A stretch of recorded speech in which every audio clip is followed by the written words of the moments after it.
नमस्कार, आदाब और सत श्री अकाल दोस्तों। मेरा नाम है उत्कर्ष मिश्रा और आप सभी का पॉलिटिकल साइंस अड्डा के इस यूट्यूब चैनल पर बहुत ही तहे दिल से स्वागत है दोस्तों आज हम लोग नेपाल में राजतंत्र और लोकतंत्र इसके बारे में स्टडी करेंगे कि आखिरकार जो नेपाल है, नेपाल में राजतंत्र की क्या हालचाल है और जो लोकतंत्र है वहाँ पे किस तरीके से स्थापित है और क्या क्या चीजें वहाँ पर हो रही है नेपाल के अंदर। अगर इस टॉपिक को हम देखें तो ये जो टॉपिक है एग्जाम में तो उतना पूछा नहीं जाता, लेकिन इसका मतलब ये नहीं है कि आप लोग पढ़ोगे नहीं। हो सकता है कि ये एग्जाम में पूछ लिया जाए और ऐसी बात नहीं कि आज तक कभी पूछा ही नहीं गया है। ये बोर्ड्स के एग्जाम में पूछा भी गया है, लेकिन चांसेस इसके कम रहते हैं। लेकिन इसका मतलब ये नहीं कि आप इस टॉपिक को पढ़ो ही ना।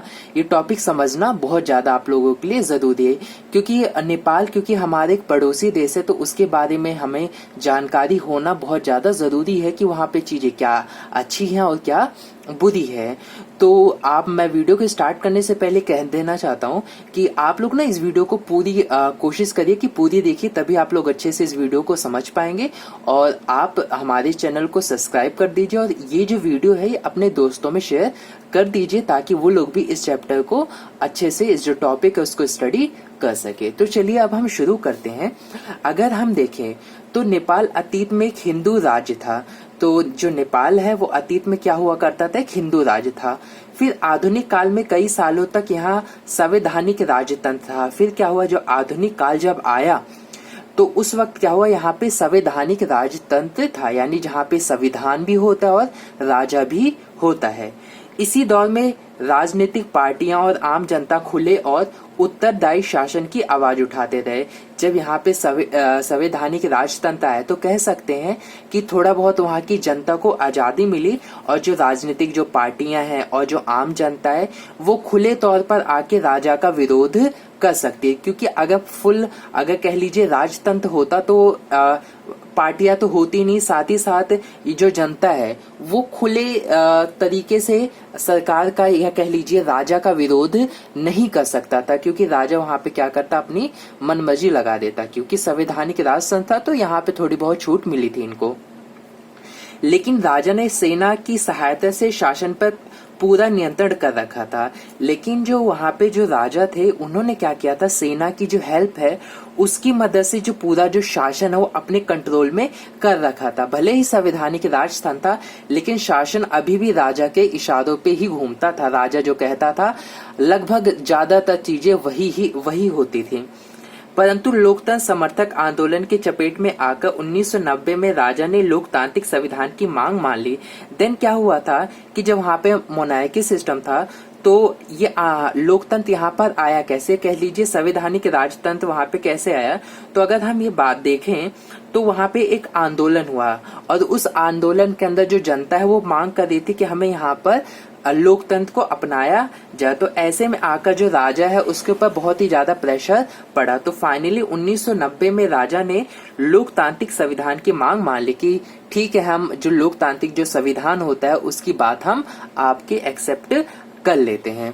फिर आगे अगर हम बढ़ें तो हमें ये पता चलता है परंतु लोकतांत्रिक सरकारों का कार्यकाल बहुत छोटा और समस्याओं से भरा रहा। राजा ने बात मान तो ली कि देखो लोकतांत्रिक, पहले ये समझो कि जो लोकतांत्रिक संविधान क्या होता है। दरअसल बेसिकली अगर हम देखें तो लोकतांत्रिक के अंदर क्या होता है कि जो रिप्रेजेंटेटिव होगा, अब राजा ही रिप्रेजेंटेटिव नहीं है और भी अलग अलग जगह से रिप्रेजेंटेटिव खड़े होंगे और उनको जनता वोट देकर चुन सकती है। ये होता है इसके अंदर। अब क्या हुआ, परंतु लोकतांत्रिक सरकारों का कार्यकाल बहुत छोटा होता था। तो जनता जिनको चुनकर भेजती थी उनका जो कार्यकाल होता था बहुत ही ज्यादा छोटा होता था। दूसरी चीज, वो समस्याओं से भरा रहता था कि वो काम उनको सही से करने नहीं दिया जाता था। क्यों? क्योंकि मेन हेड अभी भी कौन था, राजा ही हुआ करता था। भले ही जनता अपने प्रतिनिधि को चुनकर संसद में भेज रही है, पार्लियामेंट में भेज रही है, लेकिन उस पार्लियामेंट का हेड अभी भी कौन है, किंग ही है। तो जो किंग चाहता था वही होता था। 1990 के दशक में नेपाल के के अनेक हिस्सों में अपना प्रभाव जमाने में कामयाब हुए। दरअसल क्या हुआ, 1990 के दशक में क्या हुआ कि जो नेपाल के अंदर जो माओवादी लोग हैं, जो माओवादी बेसिकली क्या है इसके बारे में यहाँ पे मैं भी बताऊंगा। तो जो माओवादी लोग थे उन लोगों ने क्या किया, नेपाल के अलग अलग हिस्सों में अपना प्रभुत्व जमा लिया और लोगों का भी इनको सपोर्ट मिल गया। दरअसल माओवादी होता क्या है पहले ये समझते हैं। माओवादी एक विचारधारा है और ये हिंसा और ताकत के बल पर समांतर सरकार बनाने के पक्षधर हैं और इनका मानना रहता है कि जो सरकार जो बने, जो सरकार हो वो इक्वेलिटी करे, अमीर लोगों के साथ भी गरीब लोगों के साथ है। ऐसा ना हो कि जो सरकार है वो केवल अमीर लोगों का ही सुने, गरीबों की ध्यान ना दे। तो कह सकते हैं कि ये गरीबों की बात करता था, या फिर यूँ कह लीजिए इक्वेलिटी की बात करता था। समाज के अंदर जितने भी क्लास के लोग हैं, चाहे वो रिच हो, चाहे मिडल हो, या फिर पूरा क्लास के लोग हों, और अपने उद्देश्यों को पूरा करने के लिए किसी भी प्रकार की हिंसा को उचित मानते थे। और ये जो माओवादी लोग होते थे ये हिंसक होते थे और इनका बेसिकली ये मानना रहता था, जो अगर इन लोगों ने कोई एम सेट कर लिया कि हमें इस एम को पाना है, तो उस एम को पाने के लिए ये हथियार उठाने के लिए भी तैयार रहते थे और हथियार उठाने के साथ ही कुछ भी कर सकते थे और उसको सब ये जायज ठहराते थे। कहते थे कि लोग मरे तो मरे लेकिन उद्देश्य पूरा जरूर होना चाहिए, ऐसा हम कह सकते हैं। यानी बंदूक की नोक पे अपना काम सारा, बंदूक की नोक के भी ऊपर ही बात करते थे। अगर हम आगे बढ़ें तो जो माओवादी राजा और सत्ताधारी अभिजन के खिलाफ सशस्त्र विद्रोह करना चाहते थे, जो माओवादी थे, जो माओवादी लोग हैं वो क्या कहते थे, राजा और जो सत्ताधारी, क्योंकि सत्ताधारी अभिजन, क्योंकि जो सत्ता है वो तो या तो राजा के पास थी, दूसरी थी सत्ताधारी अभिजन, मीन्स कि ऐसे लोग जो बहुत ही ज्यादा पावरफुल हैं या बहुत ही ज्यादा रिच है, उन्हें हम सत्ताधारी या कह लीजिए उन्हें हम अभिजन कह सकते हैं। अभिजन किसी भी ग्रुप के पावरफुल पर्सन को हम कह सकते हैं।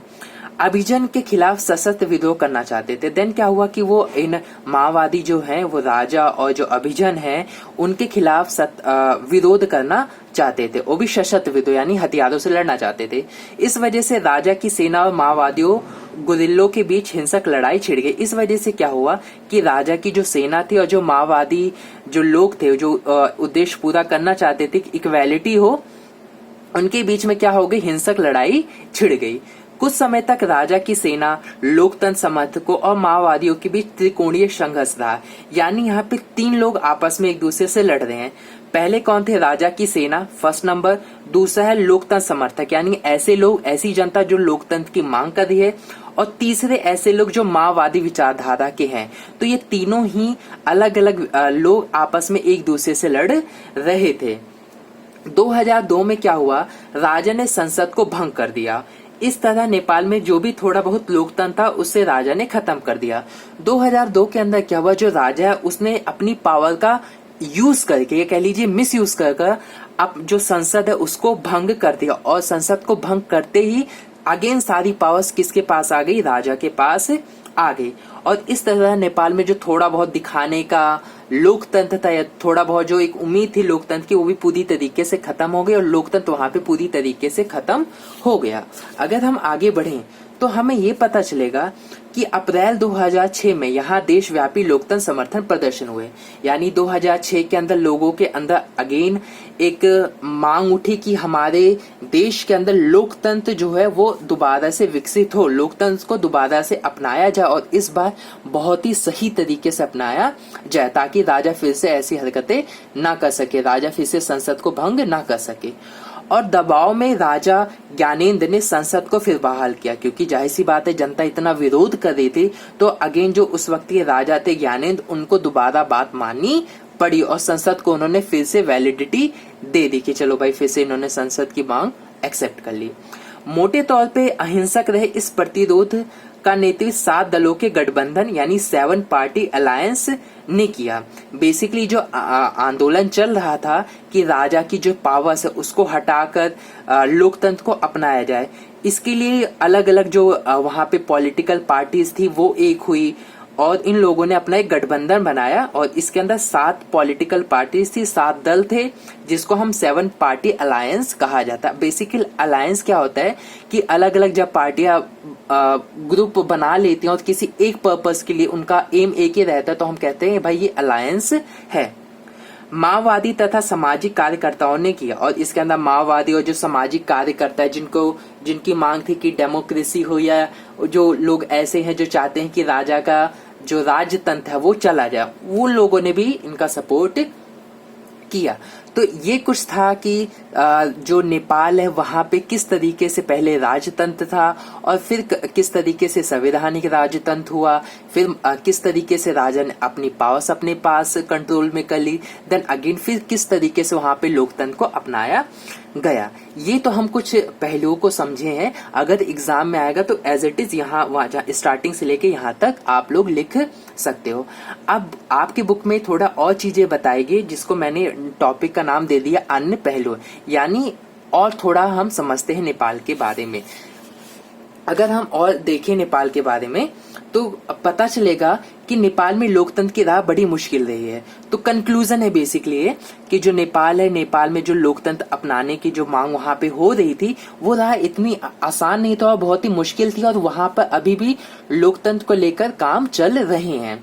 नेपाल का संविधान सभा नेपाल का संविधान लिखेगी, और जो नेपाल की जो संविधान सभा है वो नेपाल का संविधान लिखेगी।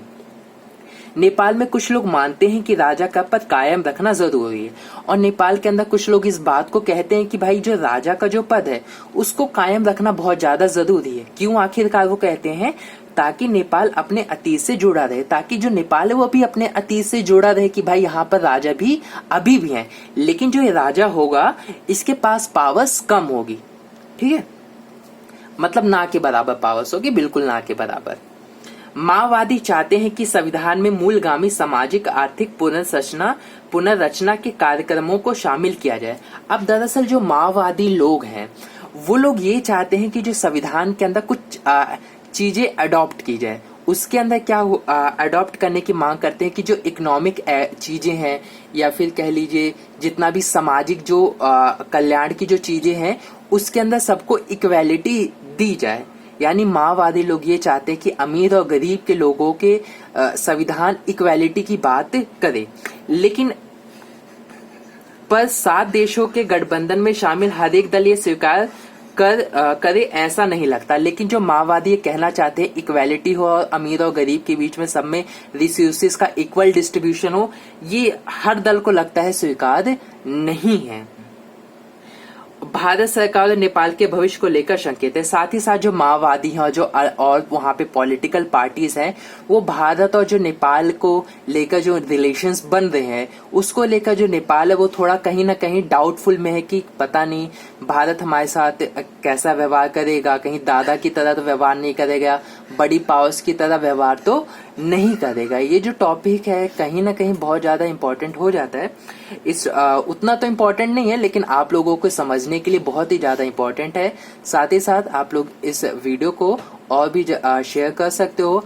आप लोग मुझे इंस्टाग्राम पे फॉलो कर सकते हो, और मिलते हैं आप लोगों से नेक्स्ट वीडियो में। तब तक के लिए बाय बाय।